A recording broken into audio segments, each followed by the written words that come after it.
창세기 41장 37절. 37절 바로와 그의 모든 신하가 이 일을 좋게 여긴지라. 바로가 그의 신하들에게 이르되 이와 같이 하나님의 영에 감동된 사람을 우리가 어찌 찾을 수 있으리요 하고 요셉에게 이르되 하나님이 이 모든 것을 내게 보이셨으니 너와 같이 명철하고 지혜 있는 자가 없도다. 너는 내 집을 다스리라. 내 백성이 다 내 명령에 복종하리니 내가 너보다 높은 것은 내 왕자뿐이니라. 바로가 또 요셉에게 이르되 내가 너를 애굽 온 땅의 총리가 되게 하노라 하고 자기의 인장 반지를 빼어 요셉의 손에 끼우고 그에게 세마포 옷을 입히고 금 사슬을 목에 걸고 자기에게 있는 버금술에 그를 태우매 우리가 그의 앞에서 소리 지르기를 엎드리라 하더라. 바로가 그에게 애굽 전국을 총리로 다스리게 하였더라. 바로가 요셉에게 이르되 나는 바로라.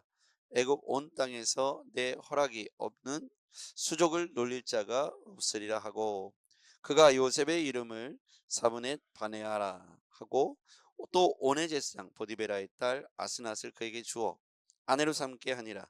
요셉이 나가 애굽 온 땅을 순찰하니라. 요셉이 애굽 왕 바로 앞에 설 때에 30세라. 그가 바로 앞을 떠나 애굽 온 땅을 순찰하니 일곱 배 풍년에 토지 소출이 심히 많은지라. 요셉이 애굽 땅에 있는 그 7년 곡물을 거두어 각 성에 저장하되 각 성읍 주위의 밭의 곡물을 그 성읍 중에 쌓아두매 쌓아둔 곡식이 바다 모래같이 심이 많아 세기를 그쳤으니 그 수가 한이 없었더라. 흉년이 들기 전에 요셉에게 두 아들이 나되 또 곧 온의 제사장 보디베라의 딸 아스낫이 그에게서 낳은지라.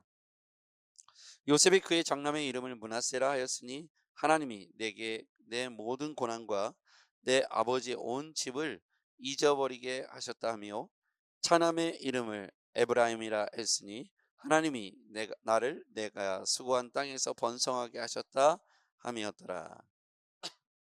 애굽 땅에 일곱 해 풍년이 그치고 요셉의 말과 같이 일곱 해 흉년이 들기 시작하매 각국에는 기근이 있으나 애굽 온 땅에는 먹을 것이 있더니 애굽 온 땅에 굶주림에 백성이 바로에게 부르짖어 양식을 구하는지라. 바로가 애굽 모든 백성에게 이르되 요셉에게 가서 그가 너희에게 이르는 대로 하라 하니라. 온 지면에 기근이 있음에 요셉이 모든 창고를 열고 애굽 백성에게 팔세 애굽 땅에 기근이 심하며 같이요 각국 백성도 양식을 사려고 애굽으로 들어와 요셉에게 이르렀으니 기근이 온 세상에 심하였더라. 아멘. 할렐루야. 네, 오늘도 주의 평강이 우리 모두에게 함께하기를 주의 이름으로 축복합니다. 예, 저는 이 본문을 읽으면서 이 37절에 나와 있는 하나님의 영에 감동된 사람 38절이네요. 8절 38절 읽어볼게요. 시작. 바로가 그의 신하들에게 이르되 이와 같이 하나님의 감동된 사람을 우리가 어찌 찾을 수 있으리요 하고 예, 이제 요셉이 꿈을 해몽하면서 이렇게 하나님 앞에 감동된 사람을 찾아서 관직을 맡겨 그 모든 것들을 관리하게 하십시오. 그랬더니 그렇게 하나님의 영에 감동된 사람을 우리가 어떻게 찾을 수 있겠느냐? 사실 지금 이게 바로 스스로 자칭 신이라고 말하는 바로 왕 앞에서 요셉이 하나님이 이렇게 하셨습니다. 하나님이 알게 하셨습니다.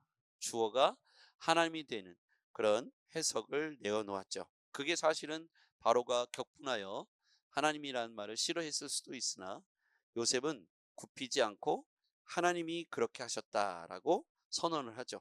그랬더니 바로의 입에서도 하나님의 영에 감동된 사람을 찾고자 하는 의지를 드러냅니다. 그러면서 39절 같이요. 시작. 요셉에게 이르되 하나님이 이 모든 것을 내게 보이셨으니 너와 같이 명철하고 지혜 있는 자가 없도다. 아멘. 자, 이렇게 자, 한번 우리가 이 이야기를 생각해 보면 요셉에게 이르되 하나님이 이 모든 것을 내게 보이셨으니 너와 같이 명철하고 지혜 있는 자가 없도다. 이런 표현을 하는데 여기에서 보면 요셉을 칭찬하면서 누구를 인정하고 있습니까? 하나님을 인정하고 있잖아요. 그 사람이 바로라는 사실. 우리가 알고 있는 이 이집트의 파라오는 어떤 존재입니까? 지금도 이집트에서 바로는 신적 존재로, 그렇게 그 당시뿐만 아니라 전 세계에 있어서 파라오는 그 존재감 자체가 신적 존재감을 드러냈던 인물이죠. 그런데 바로가 이 요셉을 칭찬하면서 요셉의 배후에서 역사하고 계신 하나님을 인정하고 하나님을 당연히 이렇게 높여드리고, 그러니까 결국 요셉이 인정을 받으니까 요셉과 함께 하신 하나님이 존귀함을 받고 영광을 받으셨다는 거예요. 이게 지금 애굽에서 일어난 일입니다. 놀라운 일이지 않습니까?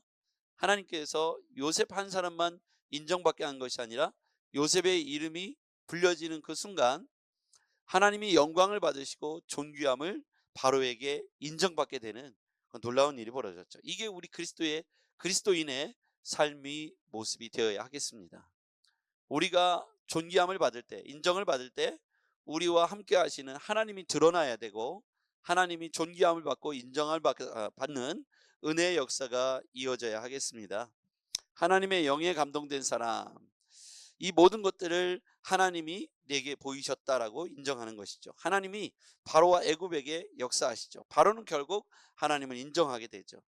하나님의 영에 감동된 요셉을 통해서 하나님이 인정되고 그 역사하심이 온 땅에 보여지게 되었다는 것입니다. 이것이 오늘 애굽에서 요셉이 총리가 된 중요한 목적이 되는 것이죠.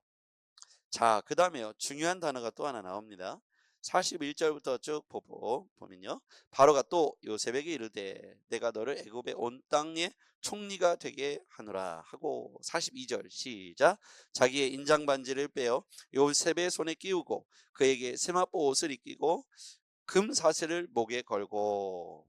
자, 지금 자기의 인장 반지랑 왕의 인장 반지는 직인이잖아요. 직인. 이것에 명령을 내릴 때 왕의 인장 반지가 찍혀야 되는데 그 인장 반지는 권위, 결정을 의미하는 것이죠. 요셉의 손에 끼워줬다는 거예요. 그런데 지금 무슨 옷을 입혀줬어요? 세마포 옷을 입혀줬지 않습니까? 이 세마포 옷은 관직을 의미하는 중요한 옷이죠. 여러분, 과거로 한번 돌아가 볼게요. 하나님께서 야곱을 통해서 요셉을 이렇게 특별히 더 그 꿈을 마음에 두게 하셨죠. 다른 사람들은 요셉의 꿈을 다 무시했는데 야곱만은 그 꿈을 예사롭지 않게 마음에 두었다고 했어요. 그렇죠? 야곱 또한 하나님께서 꿈을 보여주셨기 때문에 그 꿈의 가치와 꿈으로 역사하신 하나님에 대해서 경험이 있기 때문에 요셉의 말을 가볍게 여기지 않았어요. 근데 이 야곱이 요셉에게 옷을 입혀줬습니다. 무슨 옷을 입혀줬죠? 채색 옷. 이 채색 옷이 발단이 되어서 사실은 팔려가게 되고 미움을 받게 되고 특별한 상징성을 갖게 되는 옷 중에 하나가 바로 채색 옷입니다. 그런데 그 채색 옷을 입고 그는 승승장구한 게 아니라 구덩이에 던져지게 되죠. 형제들에 의해서. 그리고 노예로 팔려가게 되죠. 그리고 그 사람이 입었을 옷은 아마 노예의 옷이 되었을 거예요. 채색 옷을 입고 승승장구한 게 아니라 노예의 옷을 입게 되고 또 감옥에 갇혀서 죄수의 옷을 입게 됐죠. 그렇지만 하나님께서 결국 세마포 옷을 통해서 입게 하셨습니다. 그러니까 노예의 옷, 죄수의 옷, 이것이 어떻게 보면 채색 옷을 입다가 이렇게 죄수의 옷, 노예의 옷을 입었을 때 절망이 들었을 거예요. 그러나 우리가 이 17살 때부터 30살 때까지 되어진 이 옷의 변천사를 보면 하나님께서는 이 세마포 옷을 입기까지 그를 준비시켰다는 사실을 알 수가 있어요. 그러니까 노예의 옷, 죄수의 옷을 입은 것이 종점이 아니고 끝지점이 아니고 세마포 옷을 입기까지 과정이었다는 거예요. 세마포 옷을 입을 만한 사람으로 준비시켰다는 거예요. 그래서 우리는 요셉이 13년 동안 겪어내야 했던 수많은 삶의 질곡과 변천사를 여기에서 요셉의 실패가 아니고 꿈이 허물어지거나 망가진 것이 아니라 꿈이 잘못된 것이 아니라 하나님이 요셉이 세마포 옷을 입고 총리가 될 만한 준비 과정을 충분히 보디발 장군의 집에서, 감옥에서 준비하게 하셨고 최고의 엘리트들과 만날 수 있는 길을 예비해 놓으셨다는 거예요. 비록 그것이 신분상 노예이거나 죄수의 옷을 입고 있었다 할지라도 하나님은 지금 세마포 옷을 입게 될 요셉을 주목하고 있다는 사실을 기억해야 합니다. 그 13년 동안 하나님께서 요셉을 결코 떠나지 않았고 오늘 바로가 말하기를 하나님의 영에 감동된 사람이라고 볼 만큼 보디발 장군의 집에서도 감옥 안에서도 또 바로왕 앞에서도 하나님의 영이 이 요셉과 함께 하셨다는 사실을 알 수가 있어요. 하나님의 영, 성령은 깨닫게 하시는 영입니다. 가르쳐 주시는 영입니다. 생각나게 하시는 영입니다. 하나님의 영에 감동된 요셉은 깨달음을 얻었고 또 하나님이 생각나게 하시고 그래서 바로 왕의 꿈을 해석할 수 있었던 것이죠. 그러니까 바로 왕의 선언과 같이 하나님의 영에 감동되었던 요셉을 통해서 하나님은 위대한 역사를 이끌어 가실 수 있었습니다. 그가 하나님의 영에 충만하게 감동되어 있지 않았다면 그도 또한 술객과 주술사들과 같은 해석을 내놓을 수밖에 없었다는 거죠. 그런데 하나님의 영이 감동되어 있을 때 하나님이 지혜를 주시고 깨닫게 하셔서 그 꿈을 해몽하게 하셨다는 거예요. 그러니까 이 요셉의 꿈의 해석은 그의 지혜로움에서 나온 것이 아니라 하나님의 영에서부터 나왔다는 사실을 알 수가 있습니다. 많은 사람들이 바로 주변에 왜 없겠습니까? 학사들도 있었겠고 점치는 주술사들도 많았을 거예요. 천문학을 했거나 철학을 했던 점성술을 했던 많은 사람들이 바로 주변에 있었을 겁니다. 애굽의 문화가 발굴이 됐듯이 애굽은 이미 그런 천문학, 점술이 크게 성행했던 나라였어요. 그럼에도 불구하고 하나님의 영에 감동된 이 요셉만큼 되지 않았다는 것이죠. 결국 이때나 지금이나 우리에게 필요한 것은 하나님의 영에 감동된 인생이 되기를 바랍니다. 자, 그리고 나서요. 요셉이 이제 아내를 맞이하게 되죠. 이름을 바꿔주고 아내를 맞이해주죠. 45절. 그가 요셉의 이름을 사브넷 바니아라고 하고 또 온의 제사장 보디베라의 딸 아스낫을 그에게 주어 아내로 삼게 했습니다. 50절로 가볼게요. 흉년이 들기 전에 요셉에게 두 아들이 나되 곧 온의 제사장 보디베라의 딸 아스낫이 그에게 낳은지라. 이방인이죠. 이스라엘의 관점에서 보면. 그런데 두 아들을 낳게 되는데 51절 두 아들의 이름이요. 요셉이 그의 장남의 이름을 므낫세라 합니다. 여러분 므낫세 그 뒤에 나오는 두 번째 아들 차남의 이름은 52절에 보니까 에브라임이죠. 여러분 므낫세와 에브라임 많이 들어본 이름이죠. 12지파에 그죠? 12지파의 므낫세와 에브라임이 등장합니다. 그러니까 요셉을 통해서 12지파가 완성이 되는 것을 알 수가 있어요. 므낫세 지파와 에브라임 지파는 명문 가문입니다. 자, 그런데 이름을 므낫세라 했는데 므낫세의 이름의 뜻을 볼게요. 같이 읽어볼까요? 므낫세라 하였으니 하나님이 시작 하나님이 내게 내 모든 고난과 내 아버지의 온 일을 잊어버리게 하셨다 하며 두 번째 이름 에브라임의 이름을 에브라임이라 하였으니 하나님이 시작 하나님이 나를 내가 수고한 땅에서 번성하게 하셨다 함이었더라. 그러니까 므낫세와 에브라임이라고 이름을 지은 요셉은 신앙 고백을 하고 있는 거예요. 이 얘기를 딱 듣다 보면 모든 것이 하나님의 은혜였습니다. 이 얘기처럼 들리지 않아요? 그렇죠? 하나님이 내게 내 모든 고난과 내 아버지의 온 집안일을 집 일을 잊어버리게 하셨다. 아들을 낳아가지고 두 아들 첫 번째 아들 그렇게 므낫세라고 지었고 두 번째 차남의 이름은 에브라임이다. 하나님이 나를 내가 수고한 땅에서 번성하게 하셨다. 이게 바로 이제 신앙 고백인 거죠. 그러니까 요셉의 그 13년이 얼마나 고통스러웠겠어요. 그죠? 말이 13년이죠. 우리도 13년이라는 세월을 이렇게 형제들에게 팔림을 당하고 죽임까지 직전까지 갔다가 팔리어지고 그걸 하는 얘기들 다 듣게 되잖아요. 요셉은 꿈을 꾸었고 채색 옷을 입었지만 사랑을 받았지만 형제들에게 이렇게 미움받는 사실에 아마 괴로웠겠죠. 아버지의 온 집안 집리를 잊어버리게 하셨다. 그때 그런 상처들을 말하겠죠. 그런 상처와 그리고 노예로 끌려가고 거기에서 감옥에 갇히고 이런 13년의 시간을 거치면서 그는 므낫세, 에브라임이라고 하는 신앙 고백을 오늘 그의 삶에 남겨놓게 되었다는 거예요. 선하신 하나님의 역사는 그가 감옥에 있든 보디발 장군의 그 집에서 노예로 팔려갔든 어느 자리에서든지 그가 할 수 있는 일을 감당하면서 그 시간들을 하나님의 영을 사모하면서 떠나지 않고 충실하게 오늘 그가 할 수 있는 일을 최선을 다했다는 거예요.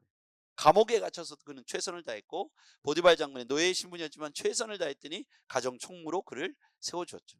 가정 총무에서 나라를 다스리는 총무가 되기까지, 그렇죠? 가정 총무에서 나라를 다스리는 총리가 되기까지 하나님은 그의 13년의 세월 동안 떠나지 않으셨고 그의 성실함을 바라보셨고 어느 순간 속에서도 낙심하며 절망하며 그렇게 보낸 것이 아니라 그가 그곳에서 오늘 할 수 있는 최선의 삶을 살았던 것을 하나님은 주목하시고 기억하셨다. 오늘 우리의 삶이 장차 어떻게 될지 몰라요. 그런데 보디발 장군 집에서 그가 가정 총무가 된 것도 그의 성실함 덕분이죠. 그는 그렇게 성실했어요. 결국 그는 총리가 되어서도 성실한 거예요. 하나님은 그런 하나님의 사람을 통해서 시대적으로 새로운 일을 계획하시고 또 미래를 이끌어 가실 겁니다. 우리 교회가, 여러분의 가정이, 우리 자신들이 오늘 하루가 하나님이 주목하실 만한 성실한 하루가 되기를 주의 이름으로 축복합니다. 무엇이 좋아서 성실할 수 있는 건 누구나 할 수 있어요. 상황이 좋으니까, 기분이 좋아서, 업돼서 말이죠. 뭐가 잘 돼서 말이죠. 돈이 많이 벌리고 하는 일마다 잘 될 때. 그런데 여러분, 그렇지 않은 날도 우리는 주 안에서 하나님의 영으로 성실하시기를 바랍니다. 기도하겠습니다. 전능하신 아버지 하나님 감사합니다. 오늘 우리가 이 요셉이 하나님 바로의 눈에 들고 하나님의 영에 감동된 사람으로 세워지기까지 13년의 수많은 눈물의 세월들을 우리는 기억하기 원합니다. 그가 하나님 앞에서 받은 은혜를 따라 오늘 므낫세와 에브라임이라고 하는 신앙 고백을 이름을 지은 것처럼 오늘 우리도 잘 견뎌내고 이겨내서 우리 아름다운 신앙 고백이 주의 은혜였음을 고백하는 신앙 고백이 우리의 삶에 매일 있게 하여 주옵소서. 예수님의 이름으로 기도하옵나이다. 아멘.